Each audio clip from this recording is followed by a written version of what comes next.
4 water bottles. This guy drank 4 water bottles even before the start of the show. Anyways. What's up, guys? It's lunchtime. Is it Tuesday? I think it's Tuesday right here.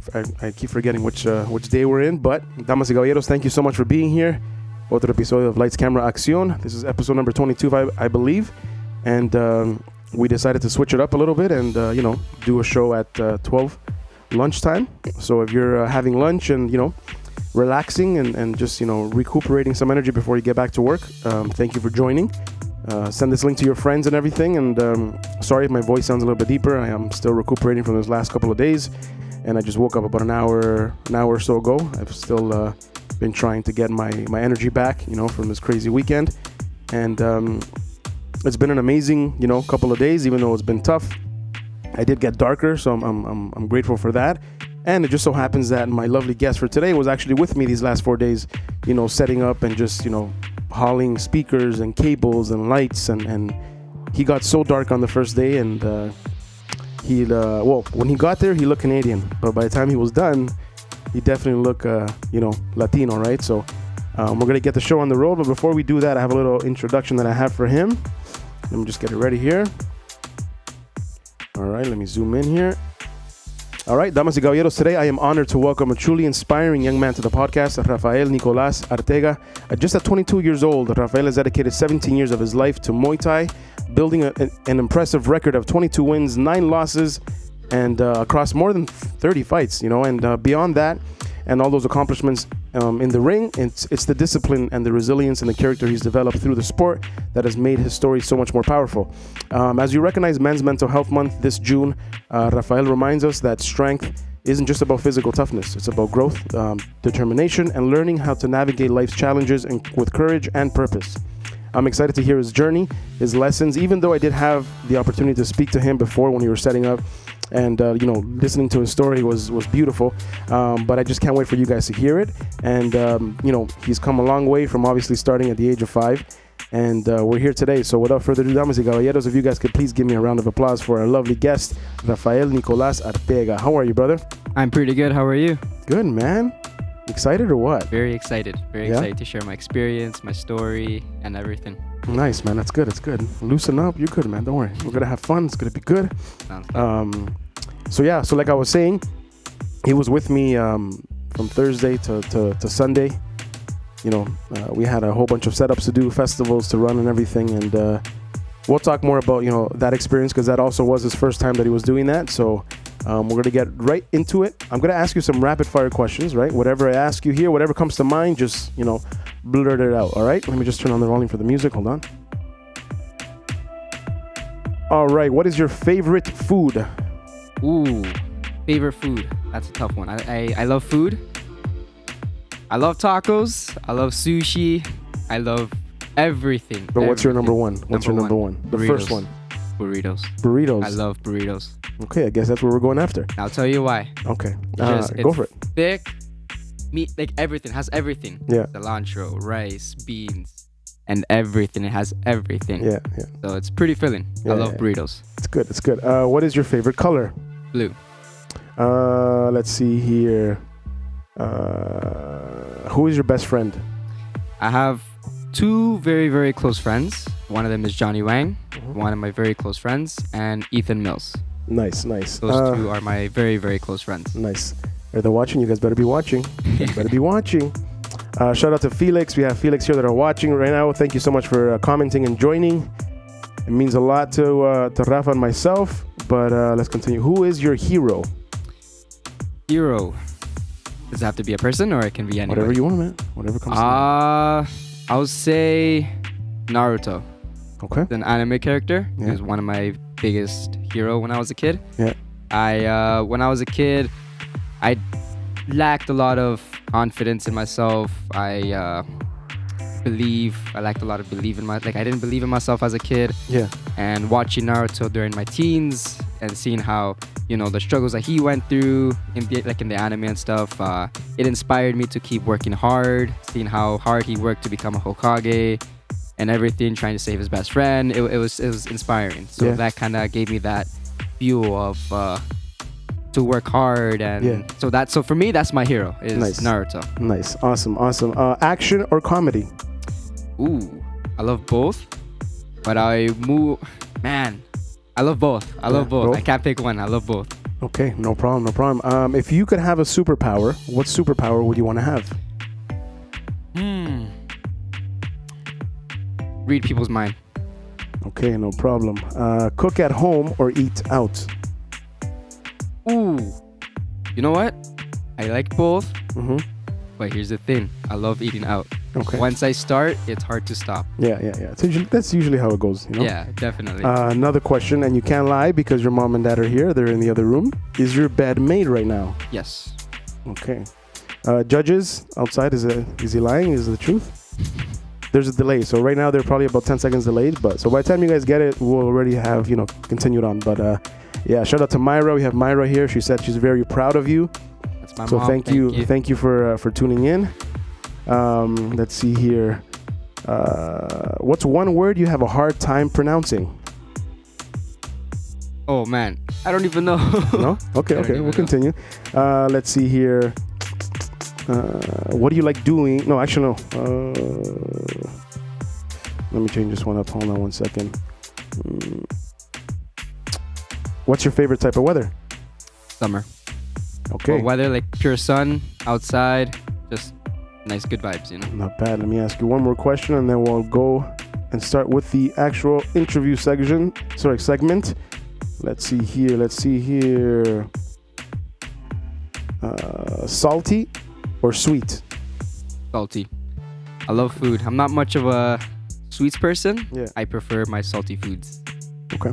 Yeah. So you just now we know where we're going after this, because I told them after the show we're gonna go have something to eat. So I know it has to do with burritos and tacos and mucha sal. So we'll figure out where to go. But anyways, Rafa, thank you for answering those rapid fire questions. So we're going to start. I'm going to ask you, random questions. And obviously, again, we'll just go with the flow. There's no rush. We can do whatever we want. But if you can, just let the viewers know who is Rafael Arteaga, where you come from, just how your childhood was, the things that you like to do, just little things like that. Sounds good. So hello everyone, my name is Rafael Nicolas Arteaga. I am 22 years old. I am a Muay Thai fighter, a Muay Thai instructor. Aside from that, I'm just a very chill person who likes to be out there with friends, enjoy food, enjoy life, and yeah, that's pretty much me. Not bad. Where are you from again? I am Ecuadorian and Guatemalan, but I was born in Canada, and yeah. Nice. When's your birthday? Or when was your birthday? Birthday is October 23rd, so Okay. I am a Scorpio. What are Scorpios? Scorpio is what's that called? Astrology. No. I'm saying, but what's the definition of a Scorpio? Do you know too much? I don't know too much. I don't know too much either, but I just say I'm a Scorpio because nowadays everyone's like, oh, what's your sign? So I was like, you know what? I'm a Scorpio. I'm an Aries. I don't know what that means, but I'm an Aries. Okay, awesome. Thank you. So let's see over here. How do you de-stress after a long, let's just say a long session? Because I know, like you said right there, you do have classes and you train people and stuff like that. But what do you do after a long day, just to de-stress and to cool off? I'll be honest with you. What I normally do is I sleep. I try to get my rest in and try to recharge, because there are days when I'm burnt out. You can see it. And I'm not like very social. I'm very quiet. And I don't talk. Like I go nonverbal. But for me to like de-stress, what I normally do is again sleep, or sometimes I go out with my friends, Johnny and Ethan. I go out with them, go out to eat, hang out with them, and just chill and have a good time. And that's pretty much it. Like I try not to do much, especially if I'm like very tired and exhausted. I try to stay chill and nice and relaxed. Not bad. Yeah. Obviously, I know with you training and stuff, it does pull a lot from you physically and mentally, right? But besides the physical part, the mental part, how do you cope with having long days? Like for example, which is something that I found out yesterday, Monday. So he was with us, like I mentioned, setting up a whole bunch of shows and stuff, and he got home pretty late, and he had a whole bunch of classes on Monday, right? So I know that there was a challenge, and that's something that we were, while we were driving up here today, you told me that it was tough, So for example, let's just use yesterday as an example. How did you mentally get through it, because again, it's one thing is being physically drained out, and another one is mentally, right? Right now, I'm more mentally drained out, as you guys could probably see. I'm a little bit tired, and my voice is still, getting back up there. But how do you, let's just use yesterday as an example again, how did you cope with it? What did you do to try and, make your sessions and your day much more easier? What I normally do is, for me, I try to stay positive as much as I can. Right, so before I go teach or before I go do something, I try to remind myself, everything's gonna be good. Let's, stay positive. Try your best not to think anything negative, because once you start thinking negative stuff, negative will happen. Yep. And stuff like that. So what I try to do is, again, remind myself, stay positive. Today, like for example, yesterday, I got home from work. It was a tough one. As soon as I got home, I passed out. And then I woke up around like 3 p.m. Yeah. And I was like, man, I have to teach. I don't want to teach. I want to sleep and stay home. But I was like, you know what? No, there's people who are coming to my classes. I bet they're excited to come and then do my class. I was like, you know what? Let's get up. Let's freshen up. Let's get moving. Let's have a good class today. Yeah. Let's go do something that I love to do. Is teach and see people get stronger, push themselves past their limits and stuff like that. So I just try to remind myself to stay positive and put some salsa and bachata on, get myself feeling the music, the vibe, the flow, and all of that. So I just try my best to stay positive and think positive. That's beautiful, man. That's beautiful. Yeah, definitely. You can't go wrong with some salsa and some bachata in the background. It definitely wakes us up, especially being Latino. Yes, that is it's one of our what do you call it? Our energy boosters, and it's for free. Yes. So it's a good thing. That's awesome, man. That's awesome. Thanks, so, I want to know more about you growing up. How were you? In elementary school. What did you like to do in elementary school? What did you do on your time off? Because I know, again, you did start doing this stuff at the age of 5.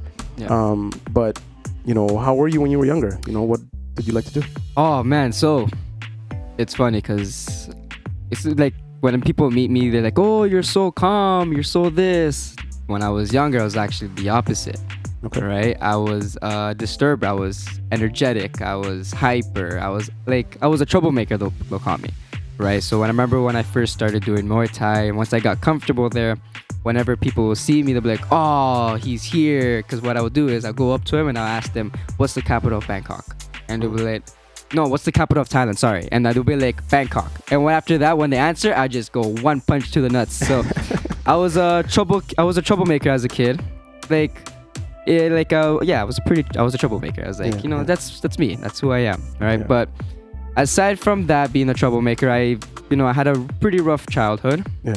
I have there was good moments, but there was a lot of bad moments too. Yeah. There's life. It's always gotta be a balance. Yeah. But growing up, it was tough. Got bullied, as a kid. Got into a lot of fights at school. I had some good friends, and I had some friends that that were not good too. But growing up was it was a tough one. It was a tough journey for me. Again, it was tough. My parents got divorced when I was a kid. I unfortunately was in the middle of it. But because of that situation, it made me strong. It made me, grow up quick and understand life differently and quicker. Yep. But what kept me going in life was Muay Thai. It gave me purpose. It gave me life. It gave me hope and faith and everything, right? So so growing up was good and bad. It was tough, but here I am today, and the stuff that I went through, I can keep talking. Hopefully help other people who are going through the same struggles, and just guide them to to keep going and to stay out of trouble and to enjoy life as much as possible, right? Yeah. That's what you need to do, especially in tough times. Just stay close to the things that you love doing. Of course. Yeah. Hold on, give me 1 second, because you're getting out of focus. Hold on, sorry. So funny thing, while I'm trying to fix this, by the way, this is what happens when you're live, and for those that don't know, I'm controlling everything in the background. This is the first time it's doing this, so we're going to continue to talk while I try to fix it. Oh, almost. But one funny thing that I was going to interrupt you, but I didn't. The whole Bangkok thing. That's funny that you did that, because I used to do the same thing. Yeah. So it's pretty funny that you did that. Yeah, it's jokes. Yeah, it's pretty jokes. I don't know why it's doing this. 1 second, guys. Sorry, that's what happens when it's live. You just never know. Anyways, hold on one second. Just keep talking. I'm gonna just fix it. So mom said here, Scorpio, the zodiac, that represents fixed water element, known for their intense passion, sharp intuition, and magnetic mystery. Scorpios navigate the world. So pretty cool. Scorpion tattoo right over here. here. There you go. See? Okay, so hold on. Let me just disconnect this quick camera. Give me 1 second, guys. 1 sec.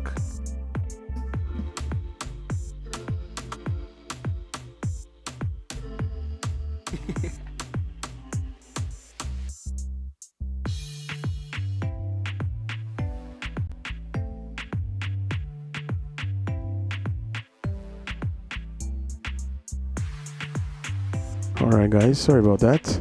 Trying to fix this little inconvenience, which doesn't really happen often, but not only did he drink 4 bottles of water today, but the camera froze. Let me just try and fix this guy now. There you go. Thank you guys, sorry. Okay, good. Okay, now we're back up. Awesome. Sorry about that. Sorry, so what were we talking about? Yeah, everything. Me too. We were talking about the Bangkok. Yes. People, yeah. Yeah, so I definitely used to do the same thing. Yeah. And Nico, I used to do it to him a lot. And it got to the point that anytime I do any sudden movements, he'll right away get scared because he thought I was going to do it to him. But that's awesome, man. Thank you for letting us know about that stuff. Did you, besides obviously Muay Thai, starting at a young age, what other ideas or plans did you think that you wanted to do in terms of the future, whether it be work or just something you want to try? Okay, so during my high school days, okay, this is a funny story. During my high school days, sometimes we're teenagers, we're kids, and sometimes we get out of focus of our journey, of our purpose. So when I was in high school, I had this one friend who was a gamer, all right, and what's it called? I wanted to stop fighting because he was like, yeah, be a gamer. Be a gamer. When you're a gamer, you have a good life, this and that. And so I was like, okay. So as a kid, I was like, you know what? Instead of fighting, let me become a gamer. Yeah.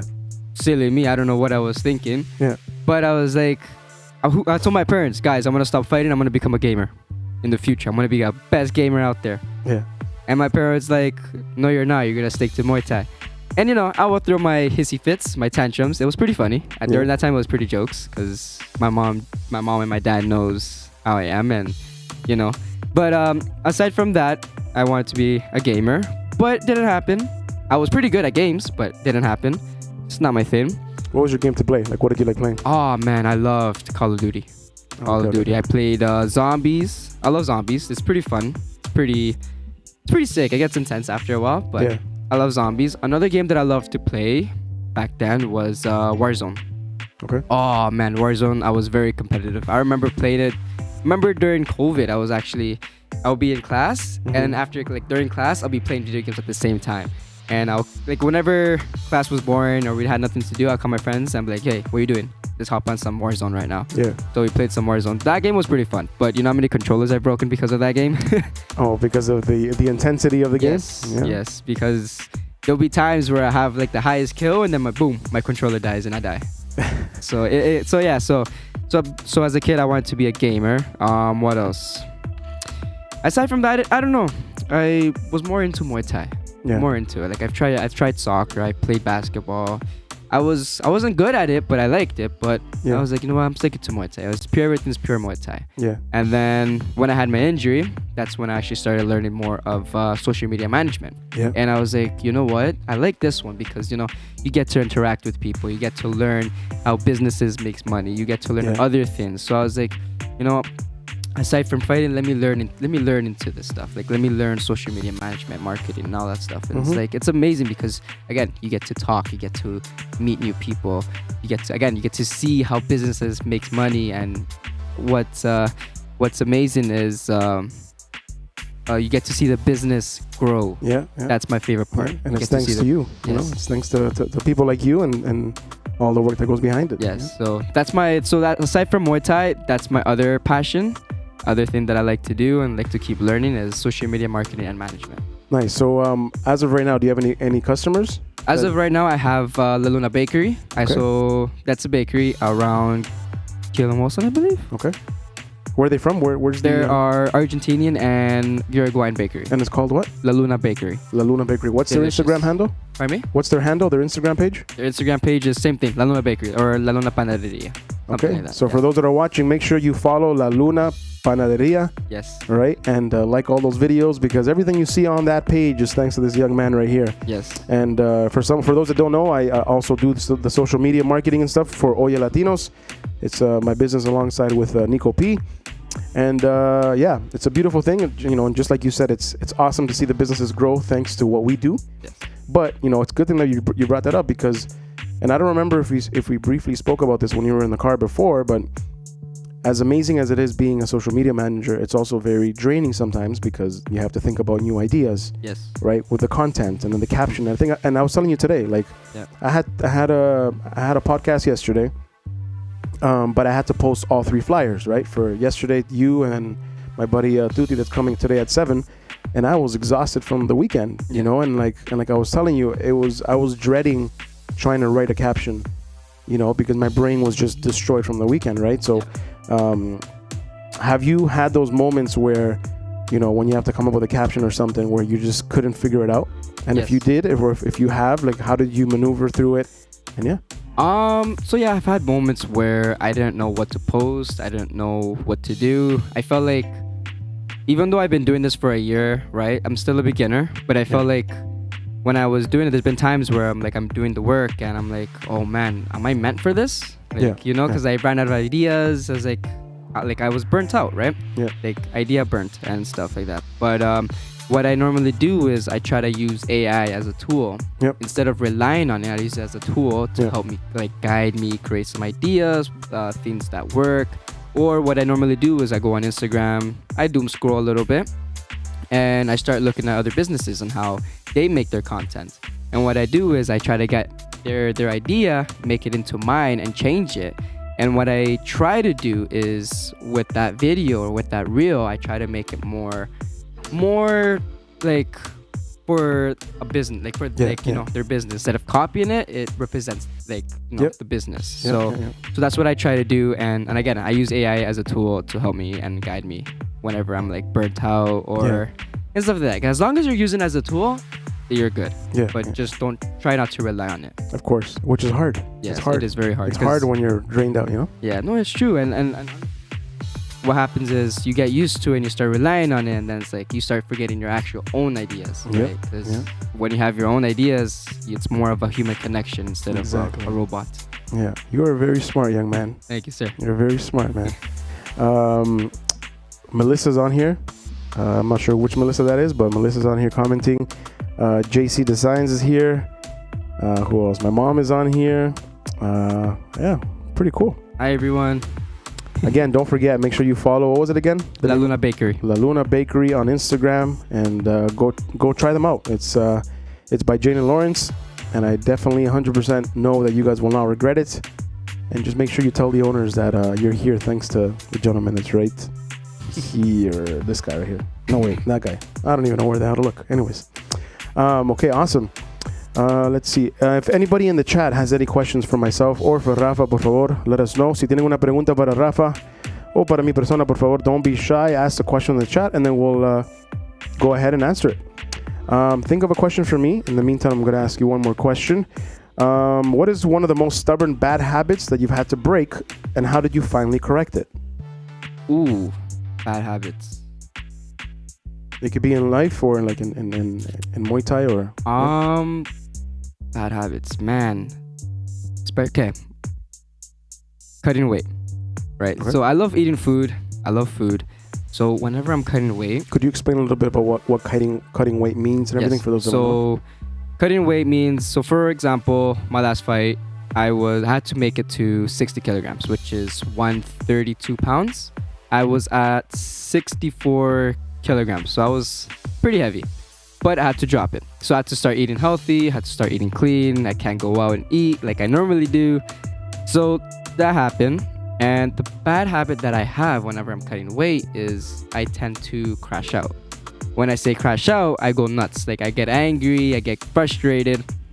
Or what I do is I sneak behind everybody's back and I grab a piece of food that I enjoy and I eat it. but that's like my one meal that I have, and I don't eat afterwards. Yeah. So that's one of the bad habits that I am trying to break. Thankfully, I'm not cutting weight, so I'm enjoying my food. So yeah, so bad habits, that's one of them. That's one thing that I'm trying to break, is when I'm cutting weight, is try my best not to eat food behind people's back and, you know, have that cheat meal. So that's one of them. Trying to break it. I don't know how I'm going to do it, but I have to figure it out eventually. Yeah. Hey, man, it's baby steps, you know? Yeah, big time. Baby steps. One thing that I started doing, because one of my bad habits was the not eating healthy, and especially with, again, now that you've experienced what I do these last 4 days, Yes. it's always on the go. So we don't have the time sometimes to sit down and actually eat. So what do? We want something fast. Yeah. Right? The burger, the fries, and that's how it starts, you know, that's how it starts, you know? So with me, it was bad. Like it's I don't really eat during the show because I'm so focused. And my problem would be that, you know, 3-4 in the morning when we're done, that's when I start to eat, you know, and then I get home and I'll fall asleep. Yeah. You know, so I've gotten in, obviously, and we could talk more about this during the show as well, but you know, these last 3-4 years there's been a very big drastic change in my life. And I owe all of it to God, and I started to fast. You know, I started doing intermittent fasting, and then from the intermittent fasting, I've done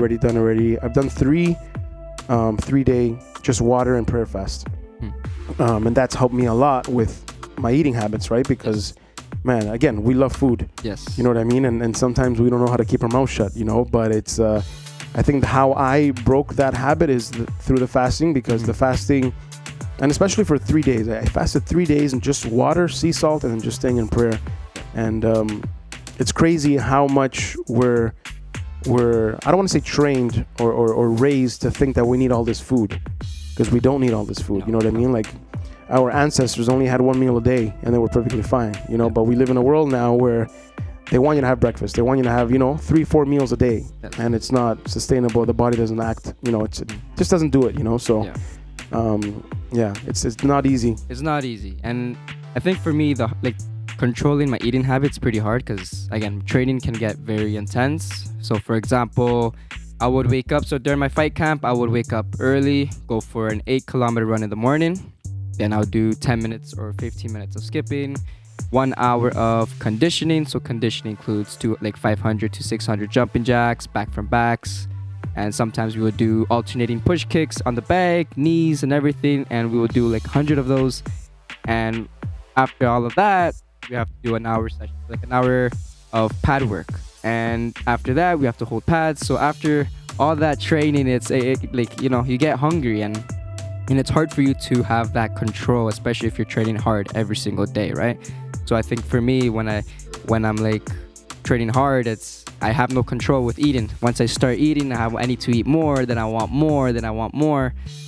So yeah, but for me, I need to for whenever I'm in fight camps or whenever I'm training, I do need to have breakfast, a little small breakfast to have that fuel, energy, because the last thing I want to do, or last thing I want, is my body giving up on me during training.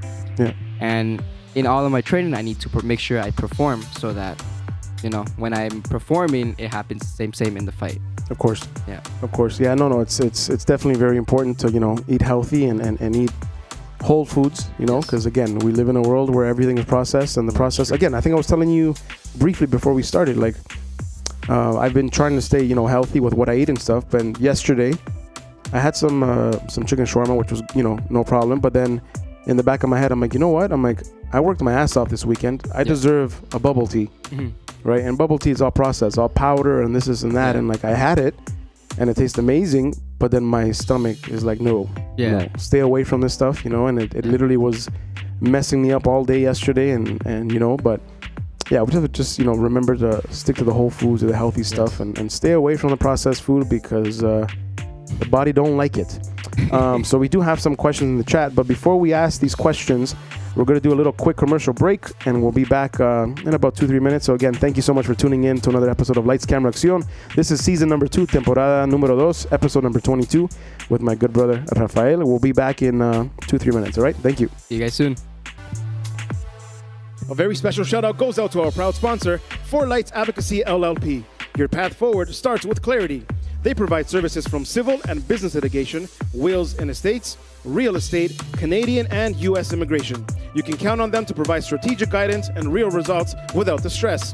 Make sure you give them a call at 905-605-5100. Follow them on Instagram at 4Lights Advocacy LLP, or give them that visit at 400 Applewood Crescent, Unit 100 in Vaughan.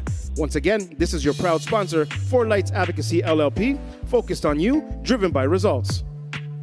A very special thank you goes out to our sponsor, Wash & Co., your mobile auto detailing business. You want to get that car clean, get all that gunk, all that salt off the car after this crazy weather here in Toronto? Make sure you give them that call at 416-807-4261. Follow them on Instagram at washandco.to, and let us take care of the rest. Ciao. Hey guys, thank you so much for tuning in to another episode of Lights Camera Accion Season number 2. Like I mentioned, we want to give a very special shout out to our official sponsor of the show, Bradley Meats. Bradley Meats has been serving the community for well over 10 years. It is a family-run business by father and son, and they provide premium cuts of meat sourced from local farms at the best prices. Everything from skirt steak, veal, short rib, T-bone steak, Colombian and Argentinian sausages, their famous chimichurri, and so much more. Ladies and gentlemen, this is Bradley Meats. Give them a call at 905-669-7583. Visit them at 445 Edgeley Boulevard, Unit number 4, or give them that follow on Instagram at bradley.meats. Once again, this is your official sponsor, and now let's get back to the show. All right, and we're back. Once again, thank you guys for the questions. We have some guests in the room now, and they don't want to go on camera, but I'm going to put them on camera. They just don't know it yet, sorry. But some of the questions that we have here in the chat, let's start off. Hold on. Let's start off with this one. Thailand. You lived in Thailand, for a little bit. Let the viewers know, how it was living there. Obviously, it's a huge drastic change, from living here to living over there. The culture shock is very different. The way they eat, the way they do life and everything. Let the viewers know, how that journey was, and yeah. So Thailand, one of my favorite experience in life. Thailand taught me a lot of things. It taught me to be more independent in life and not to depend on anybody. It taught me how to grow up and to become an independent man, and to, again, show up for myself when I need to. Honestly, the culture wasn't anything new for me. It was beautiful. The culture was beautiful. It was pure. There's no ego over there, as opposed to like any other countries. How countries have ego. The people think they're better than everybody. Over there, it's not like that. Everybody is welcoming, right? Everybody is there. They love each other. Everybody's there for each other, and that's the one thing I actually loved in Thailand. And so Thailand was beautiful. I actually grew up a lot. It was funny because I went there by myself. At first, I was nervous to go by myself because I didn't know what to expect. I didn't know what to, I didn't know anything. I knew some stuff, but not everything. Over there, I had to learn. So in terms of training, it was intense. We'll wake up at 6 a.m. in the morning, go for an 8-kilometer run, and then come back, train for 2 hours. After training, it was a lot of during training, it was a lot of pad work, a lot of drills, a lot of learning. It was fun, right? It was pretty intense, but it was fun. I love the intense training. I love it because, you get to see who you become afterwards, and you get to see yourself get stronger, get better, get smoother and everything, start to learn new tricks. So it's pretty cool. I loved it. And not only that, you're surrounded by, when I was there, you're surrounded by champions, like actual Muay Thai champions. So one of them is Jaron Suk, we call him Pai. He is currently the RWS champion right now. One of the best fighters and best training partners to be around with. And he's here. He's here in Toronto. No, he's in Thailand. Okay, gotcha. Yeah, he's a Thai guy. Good friend, very, very good friend of mine. He guided me. He taught me a lot of stuff. Then I met more people. Big shout out to one of my very close friends. Him and I actually got very close, and I consider him as a little brother. He's taller than me, but he's my little brother. His name is Denzel. I look up to that kid. Right now, he's fighting at the RWS Stadium, so Rajadamnern, one of the biggest stadiums in Thailand. And him and I would train hard together. And what was so beautiful is that even though we come from two different countries, he's Australian, we come from different countries, there was no ego. There was no ego. Him and I connected pretty well. once we got closer, we started pushing each other very well, right? So it was beautiful. The training was beautiful. Being close to people or being surrounded with people with the same goals is honestly one of the best feelings in the world, right? Because you guys feed off from each other. You see one going hard, then you're like, okay, you know what? I have to step up my game and go harder. And it's beautiful, right? And it's beautiful. There's no ego. There's none of that. And it's pure. And I loved it. Like I loved it. For me, it genuinely felt like home. Yeah. And throughout my whole Muay Thai experience, I was always alone. Like, I had my parents, but like during training camps, like during fight camps, I was always alone. And when I was alone, I didn't have anybody to feed that fire. It was all my parents or me. Yeah. And it was hard to stay disciplined, right? Like, I would fall off the path. I would always fall out, and it was tough, right? But when I was in Thailand, it was different. It was like I was there, like I was meant to be there. It was like something was telling me, this is where you need to stay for a while, and this is where you belong for now. Yeah. And yeah, so over there, like, we'll feed off from each other. It was beautiful. I loved it. And I had other experiences. So aside from fighting and learning to become independent and, you know, to grow up in life, I actually was on my deathbed in Thailand, right? I got dengue fever, right? I learned a lot about life over there. I got dengue fever. So first day I got sick. So I got muscle aches and fever. And I was like, I didn't train. So I felt guilty. I didn't train. Second day, everything started escalating. I got headaches. I got more muscle aches. My fever went higher. I wasn't eating. I wasn't drinking water. None of that. Third day, everything was just getting worse. Fourth day, it was getting bad. So then I went to the hospital. Like, I kept going to the hospital. We did some tests and everything. And on the fifth day, I actually had to stay. Mm-hmm. So the doctors injected like IVs because, you know, it was pretty bad. Like, I was not eating. Like, it was bad. And so I stayed in the hospital, and I was still not eating. Like, every time they'll leave me food, and I wasn't eating it because I just didn't want it. I didn't tenía ganas to eat. Yeah. And that's pretty weird. So for me, especially because I love food, and Thai food is delicious. Mm-hmm. But so the doctor sat down and he told me, if you're not gonna, like, if you're like, you're very close to dying if you don't, you know, eat. And that kind of woke me up. I'm like, oh. And I was like, okay, then I gotta start eating. I have to start doing this. So, and let me tell you, I wasn't scared because I knew everything was gonna be fine. But also something else was calling me. It's like, you know, when you have a gut feeling or you have that feeling of something's calling.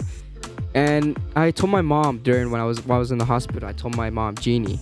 She's also my mom. I have two moms, by the way. I have my mom, Myra, and my mom, Jeannie. They're both my moms. I told my mom that, you know, I don't know why, but I have the urge to get closer to God. And that's where I found God. I found God in Thailand. And I told her, it's like, I don't know why. Even though I was in the hospital, they didn't even know. Okay, so they didn't know. But when I was there, I was like, I started praying. I don't know why. I just started praying. And ever since then, I stayed close to God, right? Because, you know, he gave me a different purpose, right? He gave me a different purpose in life. And when I was there, I was like, something else popped up. Like, I had another voice there, right? Saying, it's not time yet. It's, you know, there's more work that I have to do. There's more work. And I'm not done yet. Yeah. And this, like, something else was telling me that, right? For like, so that happened, and I got out of the hospital. I was good.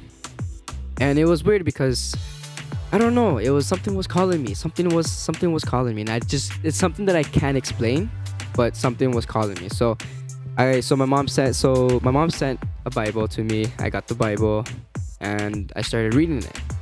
And I just prayed every day. And I started to feel myself become different. I started to believe in myself differently. I started to be better as a person. Right? I started connecting more with people. And I have a hard time letting people get close to me. I have a hard time opening up, you know, because of the stuff that I went through as my child. But I have a hard time. But over there, it was like, something was like, you know what? Go out there. So I met a lot of people. I've met friends from all over the world. Shout out to Hiromi. He's one of my close friends over there. Mm-hmm. He's not Thai. He lives in Spain. I got close with him, Denzel, the Thai boys. It became just one big family. Yeah. And then it was funny. During one of my fights, so after the hospital, okay, so I tried to recover. I was eating. I was training, but not as intense because I wasn't as strong, of course, as I was before. And I sat down. I was eating breakfast, and Ajahn Boone, who's the Ajahn over there. So Ajahn means master. So Okay. Ajahn Boone sits down right beside me, puts his hand on my shoulder. He's like, okay, you're going to fight. And I'm like, but Ajahn, I'm not ready, you know? He's like, it's okay. You win, you die. No problem. No problem. So in other words is don't overthink. You're ready. You're fine. Yeah. So I was like, oh my God. So I got nervous. And this is 1 week after the hospital, by the way. So they told me, don't fight, don't do anything. I'm like, okay. And Ajahn sat down. He's like, you're going to fight. I'm like, you know what? Screw it. Let's do it. So I was nervous. I was scared. I was training as hard as possible, as much as possible. I would push, even though my body was shaking. During training, I would shake and my body would give out. But I would still show up. I was like, I have to fight. And it comes up to me again. It's like, okay, you're fighting for a championship belt. And I'm nice. like, oh man. So for me, this was nerve-wracking because before I went to Thailand, I lost 2 or 3 championships back to back, and it broke my heart. Right? It broke me. I lost a lot. Again, I lost confidence in myself because I was like, am I meant for this? All right? Am I good enough to become a champion? Like I trained hard. I knew I trained hard. My parents knows how hard I trained, how much stuff, like things I sacrificed. I know, but I always question myself. I was like, am I meant for this? I asked myself, right? So that happened, and so yeah, I was nervous. And before I left to, before I went to the stadium, I stopped. I cleaned up my room. This is my ritual before a fight. I clean up my room. Whenever my room is clean, my mind is nice and clear. So I clean my room. I'll sweep. I mop my room, fix my bed, fold my clothes, organize it. And what I'll do is I stop. Once I'm done that, I stop. I grab the Bible, and I always pray. And I'm like, God, please guide me. Please bless me with confidence. Please protect me. Please allow my grandpa, Cachito, may he rest in peace, who I was very close with when I was young.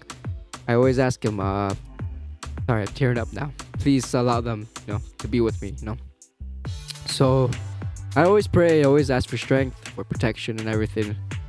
And I always ask, please allow Cachito, who that's my grandpa, to be by my side. And so I always pray, and I would journal. Yeah. So after praying, I would journal.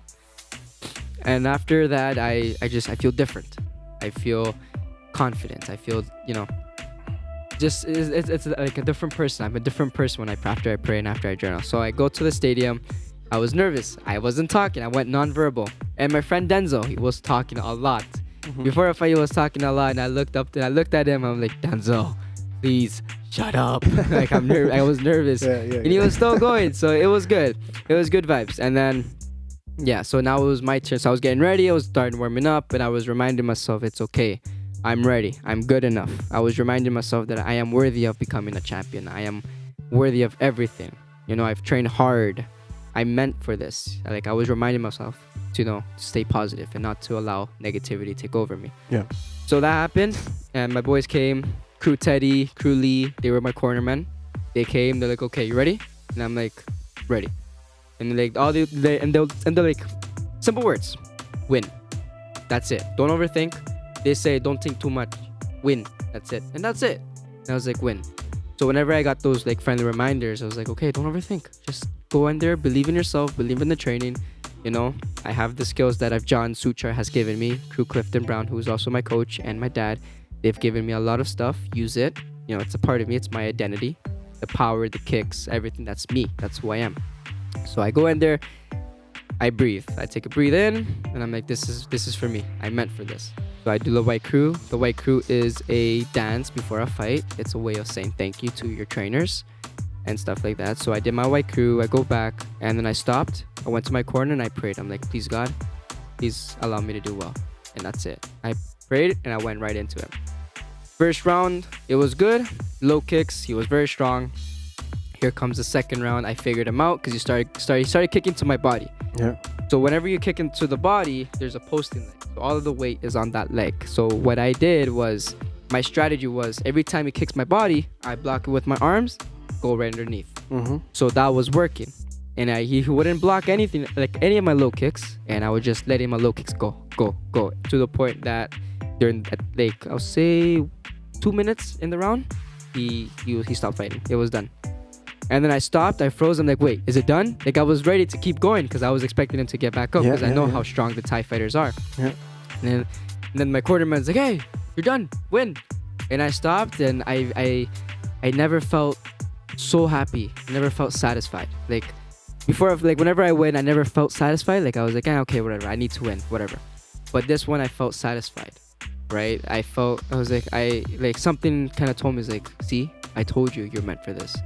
And I ran to my cornerman, I ran to Crew Teddy, I ran to Crew Lee. I gave these two a big hug because they helped me prepare. They helped me, and they reminded me, you know, like, don't overthink, don't think too much, just win, go in there and win. So that was that. I started crying, you know, because again, I failed 3 championships back to back. I didn't win them, and it broke my heart. So I started to gain confidence in that fight. So after that fight, the championship one, John Boone comes up to me again. He's like, okay, you have another offer, another championship bout in another stadium. And I'm like, okay, let's do it. And this was, hold on, the same day after the fight, or a couple days after? A week after. A week after, sorry. A week after, yeah. So a week after, and I started training even harder. I was pushing myself harder, and I was like, you know, I'm going to win again. I'm going to do it. So again, before the fight, clear my room, pray, journal, and go. This opponent was much heavier than me, and I was like, I didn't overthink. I was like, I'm meant for this. And I went up there, same thing. In the first round, gave him one good hard low kick, and that put pain into him. Then I faked my low kick, and I went knee to the liver, and that finished the fight. And again, I became another champion in another stadium. So I felt happy, again, celebrated with my friends, ate. Then here comes the John Boone after the fight. Okay, you fight again in 2 days. And for that fight, I got hurt. My shins were swollen. They were like very thick. And I'm like, okay, let's do it. So I get in the ring, and I didn't know that this opponent had over 300 fights. Damn. Yeah, and this was my 4th fight in Thailand. So anyways, this is the first time someone has ever put pain into me. Like, every fight that I've had, I never had anybody hurt me or anything. So this guy was the first guy to put pain into me. Like, he put pain. And I was like, oh man, this guy is hurting me. And I hate clinching. Clinching is more upper ground, like wrestling. Not wrestling, but it's almost like wrestling with knees and elbows. So he was hurting me with the knees. Like, I swear my life, I felt those knees going right through my body. And I hated them. I didn't want to take anymore because I couldn't breathe. I was like, right? I couldn't breathe. And so in the second round, he did a cheap shot where I fell down to the ground, and he landed on top of my stomach with his knee, and that's illegal, and that took a lot of like air out of me, and I got an 8 count for that one. And my cornermen, like all of them, Thai boys, and Crew Teddy, Crew Lee, everybody, Ong Sang, right? They got mad. They were yelling because like that's a cheap shot right there, right? So I didn't want to get up. But that was like, for me, I wanted to give up. But I was like, no, I don't want to have that in my record. I don't want to remember that. I don't want to have any regrets. So I got up, and the round ended. So thankfully the round ended. Went to my corner, took a deep breath. Then third round, I was hesitant. I was very hesitant. I was taking my time, but I was still fighting. He was chasing me along, like inside the ring. I would try my best to avoid him. And there was one where I threw a punch, and I got too aggressive that I forgot about my own defense, and he landed a clean elbow on my eye right here, and I started to bleed. So anyways, third round finished. I went back to my corner. They put a lot of Vaseline so I could stop bleeding, and I went back. Fourth round, I was same, very hesitant. I still fought, but I was very hesitant, and I didn't believe in myself. I started to lose confidence, right? But I didn't give up. I was like, no, just finish the fight. Win or lose, just finish the fight and get it over with. Go back to the corner. Fifth round, one of my friends looked at me, and all he said was, win. And I don't know what got into me. I was like, win. Like, I said it with confidence. So I went in there, and I fought as much as I can. And I was actually this close to knocking him out. I got angry. I had to get angry. And I don't remember what happened, but I remember going blank. Like, I went blank. Like, just, I couldn't remember. I threw a left hook, nice and sharp to the chin. I see him wobble, and I just got aggressive. And it wasn't enough. And then that's in the fifth round. He was now running away from me, and I was chasing him. But time wasn't on my side, Yeah. and that's okay. And so for that fight I lost, and that fight I was pretty banged up. My eye was I was like this, closed because of the cut. Blood, yeah. I got 10 stitches. So in other words, I lost my Muay Thai virginity Yeah. because I got cut open. Yeah. So that was that. I couldn't walk, I couldn't breathe because from those knees I was breathing like Yeah, that. yeah, I couldn't even move. So I had like friends, the Thai boys picked me up, put me upstairs to my room, and I had to sleep on the floor, or I had to sleep on the chair that we had there. So I slept there, and a couple of days later my friend comes up to me. His name is Angsang. Sick fighter. I love that guy. Very good fighter. Very intelligent, very smart. Comes up to me, he's like, okay, here, you're gonna drink this. He gave me a drink. I don't know what it was. It was laxative. I found out after it was laxative. Yeah. It was like, okay, you drink, you're gonna go like that with his hands. And I'm like, okay, so I drank it. One of the most nastiest drinks I've ever had in my life. And let me tell you, that laxative was so strong, I was in the washroom for an hour straight. Nice. But That was me yesterday after the bubble tea. Yeah. but man, it was horrible. And I sent him a message in Thai. I'm like, what did you give me? This thing is strong. So anyways, so that helped me a lot. It cleared up the blood inside my body, and I was able to walk again. I was actually finally able to breathe. So that happened, and so anyways, I healed up, went back into training. I was like, let's keep going. Even though that was a hard loss, I had to accept it, and I had to remind myself, listen, it's a loss. Like, you fought someone who has more experience than me, so it was like, it's whatever. Yeah. Sometimes you win, sometimes you lose, and that's okay. Just accept it, learn from it, and keep going. So then a John Boone comes up to me. So I kept training. A few months later, a John Boone comes up to me. He was like, okay, you're gonna fight. And I'm like, okay, let's do it. He's like, no. This fight is not a regular fight. It's going to be in a different place, and it's going to be for a different promotion. This promotion is called Pechindi. It's another big promotion, right? So I was like, okay, let's do it. So I was getting ready, started training hard. On the last day of fight camp, I had to put on a sauna suit. No, sorry, let me go back. On the last day of fight camp, they made me do 3 rounds, 10 minutes. It was hot. It was hot and it was hard. Like it put, like I had to push my limits, and it tested me a lot, right? And in between those rounds, so every 2 minutes freestyle, then 2 minutes of clinch. And these guys are strong in their clinch. They're like gorillas. They're strong. And my friend will like beat me up, and he will like throw me. I have to get back up. He'll dig his knees into my stomach because they knew, right, that's my weakness. And so they would do that, and every time they'll throw me, I get back up, ran across the ring, started puking, went back, beat me up more, then pad work again, went out, puked again. Like, it was tough. Like, it tested me, and I puked like multiple times in that day. But I finished, and I finished strong. And then that's when I went to the washroom, and I was like, you see, you're meant for this. Keep going. This is like, and let me tell you, I never done this before. I never done 10-minute rounds and stuff like that. So I finished strong. I did it. Then the next day, I had to put on a sauna suit. This is where one of the most intense weight cut I've ever experienced. Put on a sauna suit, go for a run, a light jog. Me and my friend had to cut weight. How thick is the suit? Because I know I know here they're thin, but yeah, it's very thin. Okay. It's very thin because, again, you have Thai liniment, Thai oil, where it opens up the pores and makes you sweat, and then the heat and everything. So it's very thin, nothing thick. We went for a run. So we had to do that we had to do that. We had to drop weight. I was at 61 kilograms. I had to drop down to 54 kilograms. Damn. And let me tell you, I had to do that in 3 days. It's the cutting weight like that. It's very unhealthy, but we had to do it. And so we went to the bus. We had to travel 12 hours. So from Chiang Mai to Thailand, it took us 12 hours. So we went there. We stayed in Bangkok for one day. So we stayed in Bangkok in 1 day. Then we got our own private van. We went all from Bangkok. We drove, not us, but we were at the back, the drivers. They drove all the way to Koh Samui, which is a small island. So we get on the boat and we go on the island. So that was that. And we had to keep going, And our meal literally was soup and sparkling water. First for gas to keep us full. So that was our meal. Then on the last day of our weight cut, I was actually starting to question myself. I was like, I can't do this anymore. Like, I was depleted. Energy was gone. Like, I had nothing left. Like, I was like this. Like, cheeks sucked in and everything. And I was craving food because, you have the street food, you have everything. And I was starting to break. And I get back, I took a shit. Like, as soon as we finished our run, I get back, started showering, and I started crying because, like, this is something new for me. And I hated it, right? Because I wanted food. And I don't know why, but I was craving birria tacos.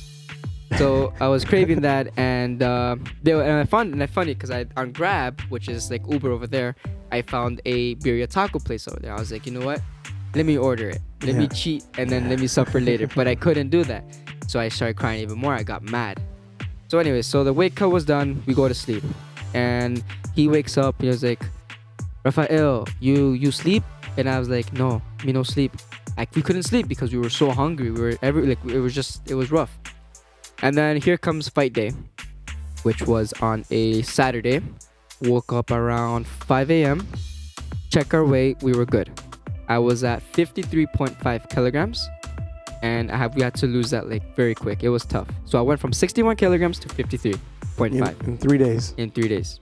So we go to the weigh-ins. We go to the stadium. I wasn't nervous. I was more than anything, I was more angry because I had to cut weight and I was hungry. So that was that. And so yeah, we weighed in and I saw my opponent and went face to face, for the weigh-ins, like for the pictures and stuff. Mm-hmm. And I was upset. And the one thing I was telling myself was, I'm going to punish you for what you did. I'm going to punish you for not allowing me to have tacos when I want to have tacos. Yes, that's true. So I was mad. I was furious in the inside. But I was also very calm and respectful too, right? Mm. But I was upset because, I had to suffer and to make weight and this and that. And during the weight cut, I found out that he didn't make weight. So he weighed in at 56 or 57. So he had a few more pounds to cut. But that was that. So I was like, okay, whatever. Let him do his thing. I'm going to focus my thing. So my friend and I started rehydrating. We started eating food, then sleep. Woke up, eat more food, sleep. So that was like our way to replenish our energy. Mm-hmm. And woke up, eat one little snack, go fight. So for this fight, I was actually on TV. My parents watched this fight live on TV, and it was pretty sick because I was not expecting me to be on TV or fight live or anything like that. Or I wasn't even expecting to fight for a big promotion either, right? So that was that. I go in, start getting ready because that was the second bout. And I don't like starting early, but I had to accept it, right? So I got in the ring and I could feel myself getting nervous. And I stopped and I was like, what's wrong with you, bro? It's like, you're ready. Just go in there and have fun. Stay present, stay in the moment. Every time he hits you, you hit him back, and make sure every time you hit him, there's a saying that we have is make their mothers feel it, right? So put pain into them to the point that their mothers can feel it. Mm-hmm. So that was that. I reminded myself, and so they called out my name, got up, and I was there. I was walking towards the ring with confidence. I was confident in myself. Like I was a different person. And same, I did my ritual, clean the room, and pray, and journal. So I went in the ring. I didn't do the white crew for this one. I think this one I was a little bit anxious, but I was also ready to go. Yeah. But I wasn't anxious of scared. I was anxious of, okay, let's get this done. Let's get this done. Let's do this. So here comes the first round. Him and I start very light. We start feeling each other off. Second round, same. We start letting go just a little bit. Third round, that's when him and I start letting go. So he was putting a lot of pressure on me. He was landing a lot more. But in the third round, I landed a nice clean head kick right to the chin, which puts him down. And when that happened, I was not expecting it because what did I just do? This is just random. So that happened to put him down, and he gets back up. I'm like, all right, let's keep going. Let's keep punishing him. So the fight continued. He got upset, and him and I had an elbow war where he started throwing elbows. I started throwing elbows. It was like back and forth, and it was so sick. It was awesome. This guy said it's so sick.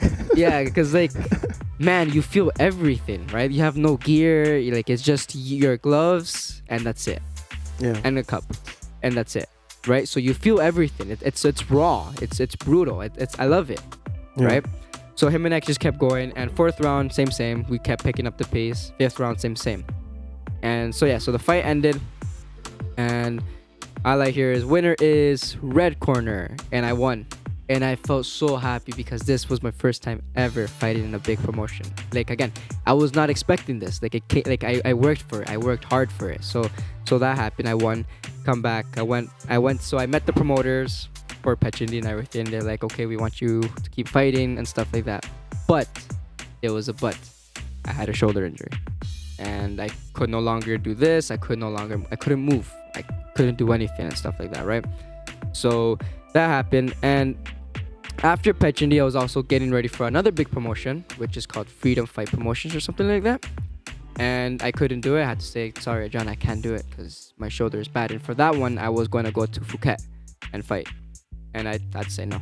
So after that fight, and mind you, I dislocated my shoulder 5 times. And it's, again, my fault because I didn't take care of myself. I thought, I'm young, I'm Superman, and if I get hurt, just keep going. Yeah.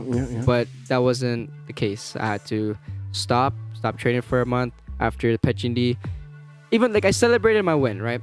So I stopped training, started focusing more on rehab, physio, and stuff like that, right? And yeah, so took a month off, went right back into training, and Ajahn Boone was like, okay, you want to fight? And I'm like, sure, you know what, let's do it, because I missed it. So I went in, I fought, put my opponent down in the first round with low kicks again. So this was in Chiang Mai. Then again, a week after, I fought someone who's much more experienced. This guy is a veteran. Yeah. He's a veteran fighter. He is a Channel 7 fighter, not just Channel 7 champion. He's known. He's very well off and the real deal. Yes, the real deal. And let me remind you, this guy has over 300 fights. This guy fights 2 times a week, a day, or 3 times a week, a lot. So this guy fights and he's good. And I seen him fight before. He put down my friend in a clinch with the knee. And so he's, And how old is he? He's in his 30s. Okay. Yeah, he's an older gentleman, but very strong, very well experienced, very smart. Yeah. So when I found out, I was like, oh God, this is going to be a tough fight, right? So that happened. I was getting ready, started training hard, and Crew Lee came up to me. He was like, low kick. He does not block, low kick.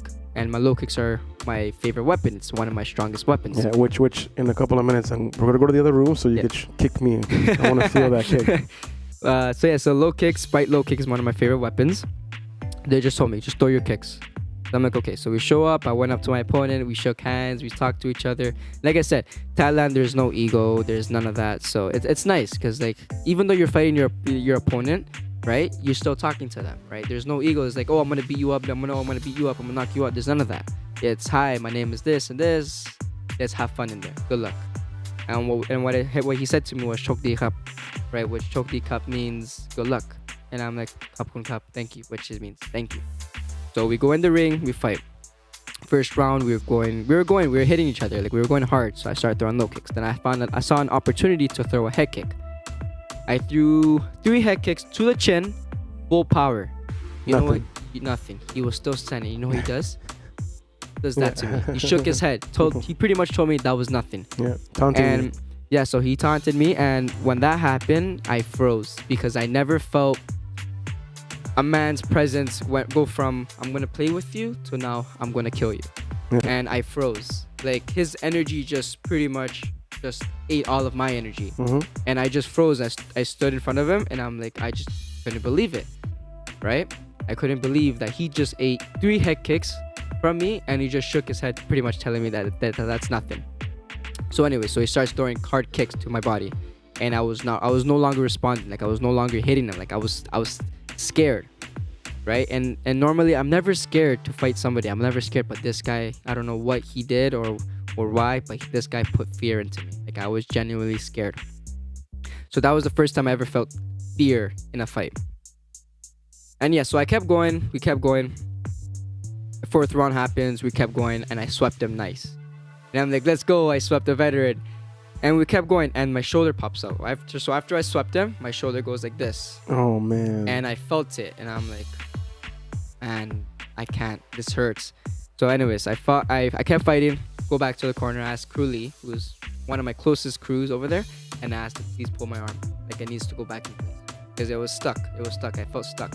I was moving it, but it wasn't the same movement or anything. So he pops it back in. Then he pushes me to sit down. He was like, listen, you need to fight.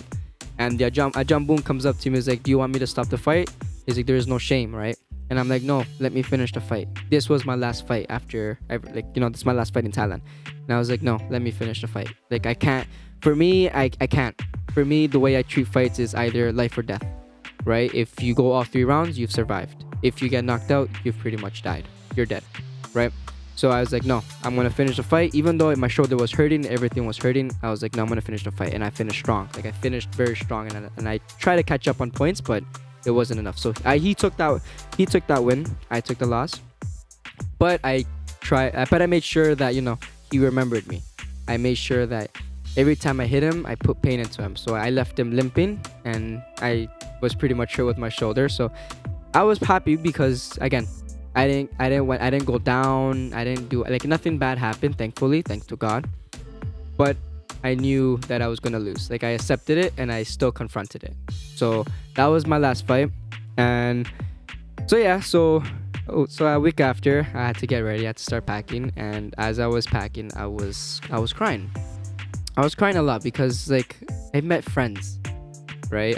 For the first time, I was no longer alone, and I didn't want to come back. Even though I had to come back because of my shoulder, I didn't want to go back. Yeah. And I would fight with my dad. I would fight with my mom, and I would tell them, guys, I'm not coming back. Like, let me stay. Like, I need to stay. And I had to go back. So when I left, I was very, very heartbroken. I cried because, again, I felt like I belonged there, right? I felt like I had a family and friends over there, right? Yeah. Even though I have family here, it's just, this is the first time I think little Rafa, as we say, got to experience Muay Thai friends over somewhere else, right? And I was heartbroken. Like, I cried like a baby. So anyways, I come back. I was part of Team Canada. I was getting ready to go fight in Greece, and unfortunately that didn't happen because my shoulder, I was training and my shoulder goes like this, and I just felt everything in the inside just rip, and it was painful. I could no longer move my shoulder. I could no longer move my arm. So I pretty much had a dead arm. And this was how long ago when this happened? That specific moment? I'm pretty sure happened 3 weeks after I came back, because I was getting ready for Greece, right? So IFMA, which is one of the biggest tournaments, and I was getting ready for that. So it was 3 weeks after I arrived in Canada. So yeah, so that was that, and I had to pull out. So it broke my heart, but I think it's a lesson that I had to learn. Of course. But my Thailand experience, it was the very first time I got to live life differently. Yeah. Right? Be independent, renew my visa, rely on myself, make new friends, make new connections, be out there. So I learned a lot, and I learned a lot about life. And coming close to death, what made me realize is, like, you know what, there's more to life. There's not just this, there's more. Yeah. Right? There's more to life. So, and over there I gained a new purpose. So overall Thailand experience, I loved it. Will I go back? Yes. I plan to go back for this year. I plan to go back for 1 month, reconnect with the people, try to get my essence back, me back. Then next year, I do plan to go back, hopefully for 6 months or maybe a year. And if God willing, everything goes well, maybe I stay longer than just a year. Yeah. I believe my path is there. I believe something is calling me over there. And I left some unfinished business, and I want to make sure I finish my job. I want to make sure I finish my business over there. Of course. And once I'm done fighting, I come back and I pass on whatever I have, my experiences. I pass it on to new people, guide new people, and everything. Yeah. So that was that. And so yeah, that was my whole Thailand experience. I loved it. Will I go back? Of course. That's amazing, man. Thank you for letting us know. I got goosebumps a couple times. You know, I got emotional a couple times when you were talking about it, because it's again, you're doing it on your own. Yes. Right. Well, obviously God's there, right? But you're doing it on your own, you know, and not having mom and dad and, you know, your family, your friends there, it makes it a little bit more difficult, you know. So, how important was it having the support of your parents, you know, during the whole moment? You know what I mean? Obviously, there's times when you were injured and going through it, like when you got sick and stuff, obviously, where you needed them more, you know. But how important, you know, have they been, and how crucial, you know, was it having them on your side, even though they weren't there? But yeah. You know what? I'm blessed to have amazing parents like my mom, my dad, both my moms and my dad, because when I was alone, I would message them. I would call them, and they kept me company, right? It felt like they were there with me in person. But even though they weren't there in person, it felt like they were. And I'm again, I'm lucky. Yeah. I'm lucky because they support it, right? They're with me no matter what. Even if I decide to stop doing it, they're with me. But they're gonna, you know, they fight with me because like, no, don't stop, you know. But no, I'm lucky to have them. And again, when I was on my deathbed, I didn't tell them, until later on. Yeah. And then I got in trouble for that Yeah. because I didn't want to put worry into them. Even though course. it's I get it. It's, a big situation. I just didn't want to worry them. I didn't want them to say, okay, listen, this happened, come back. I wanted to finish my job. Yeah. I wanted to finish that 6 months that I was there. And you know what? Like, I'm very grateful. I'm very blessed to have them. And they're the biggest key for me in Muay Thai. Like, they're there. And Yeah. I'm lucky. That's So, amazing. when I was in Thailand, they just kept me company. I'll tell them stories, they'll tell me stories, and it was nice. Yeah. And what made me very emotional was when I became a champion, I cried because they were not there. course. And my dad, I wanted my dad to be there because he's my corner man. He's one of my corners. And he saw me fail 3 championships back to back. And when I won that championships, I cried. I was like, man, I wish you were here because I want you to hold this belt. I want you to know, like he knew I can become champion. He knows, right? He believes in me. He sees something in me that I don't even see in myself, right? But I wish he was there so he's like, Dad, look at this. Like, I did it. And so I got emotional there. You're getting me emotional now. But yeah, it was, it's a journey that I had to go through. It's a journey that I had to learn and I had to grow. That's it's a beautiful story, and obviously there's more that we could talk about. But talking about your dad, and the importance of your dad in your life and everything. He's sitting right beside you to your left, and I know I'd said I wasn't gonna put him on the show, but I don't know if Dad wants to say a few words, about Rafa and the journey that he's been on, with all this stuff. There's a microphone right beside you. I don't know if you can, let me just switch it over here. Hold on. Senor, how are you? Hold on. How are you, my friend? I am good. Thank you for having us. Yeah, man. Thank you. Mira, let us know, I guess, how this whole experience has been, having Rafa, do this stuff and being able, to see like the videos that I've been seeing on your Instagram. One thing is having the support from mom and dad, you know what I mean? But having them actually be part of this craft and everything, and beside you, literally in the ring and showing you and everything. How has that, been, being able to be part of that journey para él? First of all, once again, thank you for having us. Okay. And I just got to say, you caught me at a rough time because he kind of made me a little bit emotional. Yeah. One thing I told him before coming here was, be you, express yourself 100% from your heart, So obviously when it comes like that, it touches you. But how has it been? To be honest with you, it's been everything. All kinds of emotions. It's been fun. It's been scary. I always say, when he goes to the ring, it's probably the most scary things in life. I actually get much more nervous when he fights than when I fight, because it's at the end of the day, it's your son, right? Of course. But I've also learned to believe. And I think this lesson happened in one of the fights that he had in Mexico, where he was gonna fight somebody. He was 17. And next thing we know, we're there. He has to fight a 24-year-old who was much bigger than him. They did the face-off, and I started getting messages from Canada, like, no way he's fighting that guy. And it was a rough period during that time because he was going through his teenage years. And I remember saying to him in that fight, or even thinking to myself, well, he wants to do this. Let's give him an opportunity. Our teacher believed in him much more, saw things. And I remember saying to him, this is your fight. Like, if you do well, like, this is the one that's going to show what you're made of. Yeah. If you do well, we'll keep going. If you don't, then if we have to stop, we have to stop, right? I mean, no shame in that, right? But to be honest, that night, he had probably one of the toughest opponents. And he's, to my opinion, to many people's opinions, the best performance of the night in terms of Muay Thai and in terms of what we're taught. And it was then that I learned to believe in him more. It was then where I saw something else in him. And so ever since that time, I've said, you know what? I've learned that as long as we do the work before the fight, the physical, the mental, strategy-wise, go in there and just believe. And to be honest, probably that was my biggest lesson, because if I'm asking him to believe in himself, that means I got to believe in him a lot more than that. Yeah. So that was that one time that I can still remember to this day taught me to believe. So, and we've kept that ever since, right? Every other fight that he's done through is believe. You're in there, you're ready, people, I know who you are, and I believe in you. Go believe in yourself. And it's a scary thing, but it's also the most beautiful thing, right? Yeah. And that's probably been the one time or the one experience that's helped us grow the most. From then on, we've traveled to several places around the world. We've been to Mexico multiple times. He's been the underdog, fighting against the home crowd multiple times. We've been to Turkey. We've even watching him in Thailand, right? Scary every time, but at the same time, it's that mix where one side is scary, but the other side is believe you're ready, and then.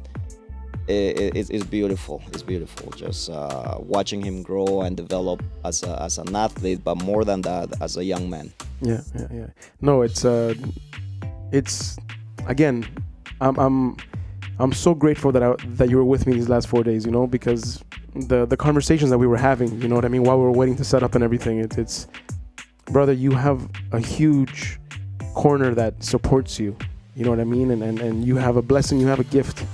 You know what I mean? And you have your head on your shoulders, and there's a lot of good things coming on the way. Just remember, enfócate, right? Speak even though your voice shakes. You know what I mean? Don't ever be afraid to voice your concern, obviously with respect and stuff.